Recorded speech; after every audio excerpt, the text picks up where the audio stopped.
Halo Sobat KR, selamat datang di Financial Talk bersama saya Rozi Uno. Kali ini kita akan belajar bagaimana membedah cara berpenghasilan 10 juta per bulan.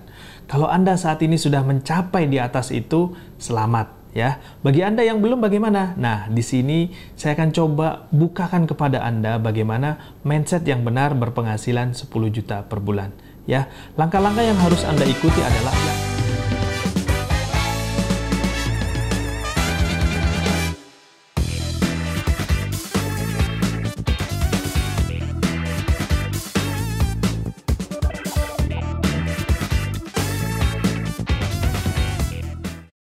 ya, langkah-langkah yang harus Anda ikuti adalah yang pertama, Anda jangan terjebak ya di yang namanya poverty mindset. Apa sih poverty mindset itu?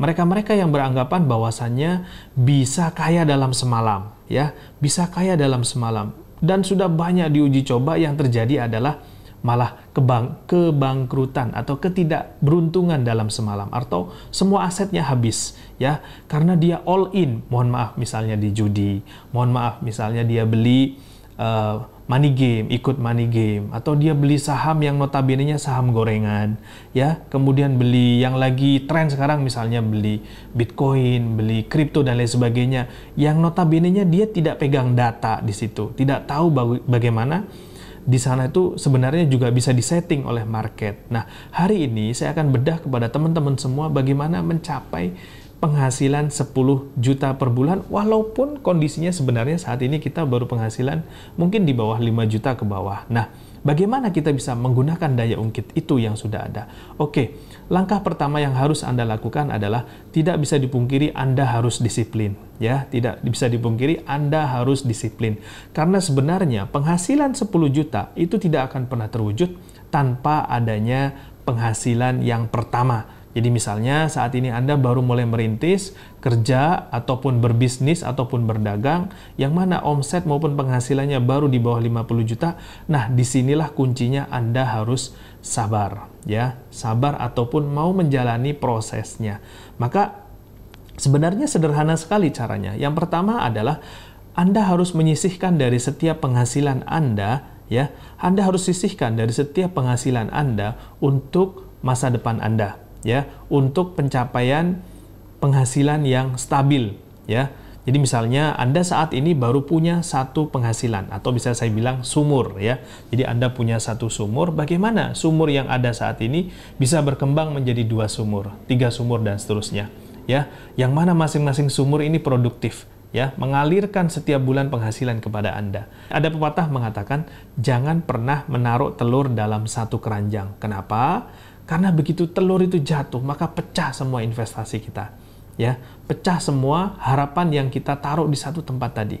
Maka seyogyanya kita kalau seandainya punya penghasilan saat ini, jadi misalnya Anda punya penghasilan 5 juta per bulan, maka Anda harus rajin menyisihkan 20-30% dari penghasilan Anda untuk bikin sumur baru. Sumur baru itu maksudnya bagaimana, Pak? Ya, Anda bisa misalnya dropship ataupun mencoba bisnis sendiri gitu kalau Anda saat ini kerja sama orang, atau bisa juga Anda investasikan dalam bentuk lain ya. Dalam bentuk lain itu seperti apa contohnya? Misalnya Anda beli emas ya. Anda beli emas pun juga di situ ada potensial income, sebenarnya yang diharapkan adalah potensial income.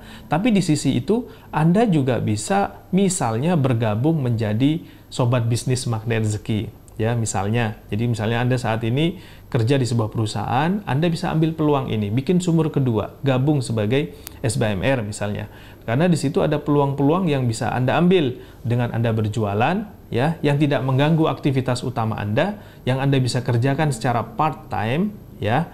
Maka di luar waktu yang sudah Anda sisihkan tadi, ya, jika Anda bisa menjual, Anda mendapatkan keuntungan. Dan disinilah jadi sumber kedua Anda. Misalnya, di luar itu Anda, di luar aktivitas kerja Anda punya keahlian fotografi misalnya. Anda jual jasa Anda, ya. Jadi jasa fotografinya misalnya Anda lakukan di hari Sabtu Minggu untuk membantu orang-orang wedding. Di situ Anda dapat tambahan penghasilan lagi. Itu bisa jadi sumber kedua Anda. ya. Jadi secara tidak langsung akhirnya banyak sumber income yang bisa Anda lakukan, tidak hanya sebatas dari satu sumber saja, ya. Maka pastikan dari semua aktivitas yang sudah Anda kerjakan tadi mengarah ke satu dream, yaitu menabung untuk jangka panjang yang dimana aset itu tidak tergerus oleh yang namanya inflasi. Karena hasil jerih payah Anda yang sudah Anda kumpulkan atau sumur-sumur yang sudah Anda buat itu akan mengering kalau seandainya Anda tidak secara bijak menempatkan investasi Anda, ya. Maka kami menyarankan kepada Anda untuk menyimpannya dalam bentuk emas. Kenapa? Dari setiap hasil jerih payah yang Anda kumpulkan dalam bentuk emas, itu maka ada potensial income namanya. Potensial income itu apa sih, Pak? Potensi kenaikan harga emas yang Anda bisa nikmati dalam jangka panjang. Ya, ini sebenarnya bisa jadi investasi Anda. Inilah yang dibilang sebagai potensial income, penghasilan tambahan yang Anda bisa nikmati di kemudian hari dari hasil jerih payah Anda. Pak, sebenarnya kan bisa juga saya menyimpan dalam bentuk apartemen ataupun rumah. Iya, memang bisa, tapi biasanya ada biaya maintenance setiap bulannya, ya. Kalau seandainya memang ada penyewanya, terkadang juga Anda harus juga membayar biaya bulanan maupun maintenance-nya biasanya jauh lebih besar, ya, dibandingkan dengan emas. Kapanpun Anda butuh uang Anda untuk dipakai kebutuhan darurat, Anda bisa pakai. Jadi, ibaratnya sumur-sumur yang sudah Anda buat akan berbakti pada waktunya. Berbakti pada waktunya bagaimana? Artinya Anda bisa memanennya, ya. Ibaratnya gini, sumur satu dia akan bantu sumur kedua, ya. Sambil menunggu sumur kedua ini berproduktif, ya, Anda support dari sumur satu. Lalu begitu sumur kedua bisa produktif, Anda support lagi sumur ketiga dan seterusnya. Sehingga akhirnya ada sampai titik di mana ketika Anda sudah pada posisi tidak perlu lagi mengejar yang namanya active income karena semua aset Anda sudah menghasilkan keuntungan masing-masing, ya, masing-masing. Oke, demikian tips dari saya, ya. Jadi pastikan Anda sudah mulai berpenghasilan 10 juta per bulan dengan cara apa? Tadi dari active income yang sudah Anda punya, Anda sisihkan, ya. Dari situ Anda menghasilkan keuntungan. Yang keuntungan tadi bisa Anda buat untuk sumur kedua dan ketiga dan seterusnya. Dan juga tipsnya adalah Anda juga tahu harus jualan berapa untuk bisa mencapai angka 10 juta itu. Misalnya Anda menjual barang yang dengan keuntungan 100.000 atau keuntungan 30.000.